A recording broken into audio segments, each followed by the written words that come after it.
சிதம்பரம் அருகே மீனவர்கள் வலையில் மருத்துவ குணம் கொண்ட குளிரி வகை மீன்கள் சிக்கியதால் மீனவர்கள் மகிழ்ச்சி அடைந்தனர். அன்னங்கோவில் மீன்பிடி துறைமுகத்தில் இன்று ஞாயிற்றுக்கிழமை என்பதால் அசைவ பிரியர்கள் மீன் வாங்க குவிந்தனர். அவர்களுக்கு தேவையான மீன்களை போட்டி போட்டுக் கொண்டு வாங்கி சென்றனர்.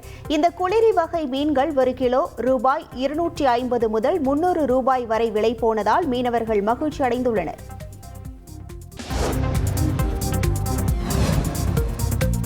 கோவை மாவட்டம் மேட்டுப்பாளையம் அருகே சிறுத்தை நடமாட்டம் தொடர்பான சிசிடிவி காட்சி வெளியாகியுள்ளது. மோத்தைப்பாளையம் பகுதியில் உள்ள ஒரு தோட்டத்தில் இருந்த பசுவை வேட்டையாட முயற்சித்த சிறுத்தை சிறிது நேரத்தில் அங்கிருந்து சென்றது. இது தொடர்பான சிசிடிவி காட்சி வெளியான நிலையில் சிறுத்தை நடமாட்டத்தால் அப்பகுதி மக்கள் அச்சமடைந்துள்ளனர்.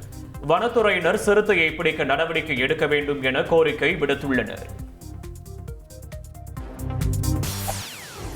செய்திகளை உடனுக்குடன் தெரிந்து கொள்ள உடனே சப்ஸ்கிரைப் பண்ணுங்க.